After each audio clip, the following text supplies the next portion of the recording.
Who is, Frank, though, the most complete team in the American League? I'm going to make you think about this one a little. This is a tough question. We have like 3 super teams in the American League this year. But the one on the outside looking in right now that I'm starting to watch closely is the Cleveland Indians. For some reason, adding Josh Donaldson to the rest of that offensive mix, along with that pitching staff, they're going to be a tough chore for anyone in October. So right now, I'm looking at the Cleveland Indians as my complete team, my sleeper, to get to the World Series this year. Alex, what do you think? It hurts me to say this because I bleed blue, but I have to say, unfortunately, the Red Sox. Oh, painful. You know, of all the great moves that Dave Dombrowski's made, you have to think the #1 best move has been Alex Cora. In a market where Joe Torre in 2007 made $7.5 million, Alex Cora came in at $800,000. Might be the best investment that the Red Sox have done in a very long time. What he's done with that team is fantastic because, you know, talking to a lot of their players, he says, this guy gives me confidence. He's a great communicator. And he's also very diverse in the way we play. We play the long game, we play the short game. And he's very unpredictable, like a poker player. You don't know what's going to be the next move. For me, they're dangerous in October, and Alex Cora can be the X factor to take him to the championship. I'm really shocked you to say the Houston Astros. But we know how dangerous the World Series champions are from last year. For some reason, I just can't pick them to go back-to-back. Why? It's just one of those things that in baseball, you don't see too many teams go back-to-back. Doesn't happen often. They have the pitching to do it. But right now, I'm leaning towards the Cleveland Indians to sneak into the World Series this year. You know, it's interesting. When you think about the great teams, I remember Pat Riley says, we're going to do it again next year with the Lakers, right? It's hard to repeat. This is hard, Frank, and I know you were part of a championship team.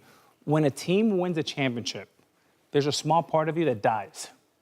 And what I mean by that is, think about it, Kevin. Ever since you were a little kid, you first want to get a college scholarship, then you want to go to the major leagues, then you want to make an All-Star game, then you want to win the World Series. Well, that's the ultimate. And when you reach that, whether you like it or not, there's a little bit of the edge that comes off. I think the opposite is true when you have a big failure, that you now want to have a chip on your shoulder, like you said about Donaldson. Did it happen to you guys in '09? Because I'm looking at this Houston team, and last year was all about Altuve and Carrera.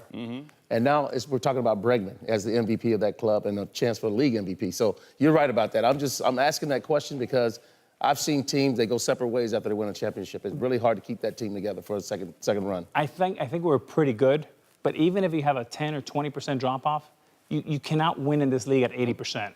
And what I mean by that is when you talk to the Houston Astros players, they're all great young players. They have great attitudes. Bregman is the epitome of, he's got Pete Rose in the greatest way type makeup. He loves the game. He's there at noon. He leaves at 1 in the morning. He's breathing in, 24/7. But at the end of the day, are they thinking maybe a little bit more about social media following, building out their brand? Now they're, it's different, right? Let me interject one other thing with the Astros. They're great. They're talented. Certainly they got a good chance as anybody. We know that. But they did something a little different. That team is as good of a clubhouse, I would argue, as has been in the last, 15, 20 years. They're so tight. They're so together. Well, they changed that dynamic a little bit, didn't they? Jeff Luhnow, the GM, goes out and they get the kid from Toronto comes in there, and Ozuna, who had, the domestic abuse thing on him, and he had to deal with that in the clubhouse. It just seemed like a move that didn't necessarily fit. And I'm curious if you think that has any effect or will have any effect. Well, that's an interesting one because a lot of teams like the Dodgers, Toronto, other teams passed on this move. And Jeff Luhnow has been really the gold standard of getting great players like Verlander with A-plus makeup, whether that's McCann, whether that's Carlos Beltran. This move was a little bit kind of out of left field.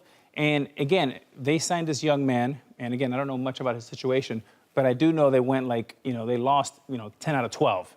So again, you got to watch things like that because energy is so sensitive in a clubhouse. You have 25 guys in one clubhouse. You have good energy. You have to have a brotherhood.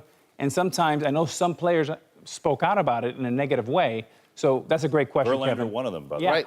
Well, I think it was a desperation move. They needed a closer. They had to have a closer. They could not deal with Giles anymore as their closer. This kid is legitimate. You saw him with Toronto. I mean, he shut down a lot of great clubs. Everyone deserves a second chance, but the bottom line is, how's he going to fit down the stretch with chemistry that club? Right, and the thing is, he hasn't really been their closer. I mean, they've been shuffling around. It'll be interesting to see how that plays out for these Astros. Meanwhile, guys, great matchup Saturday on FS1. The Red Sox hosting the Astros. I mean, that obviously could be a preview of the ALCS. 3:30 Eastern on FS1. You can stream it live on the Fox Sports app, too. Good stuff.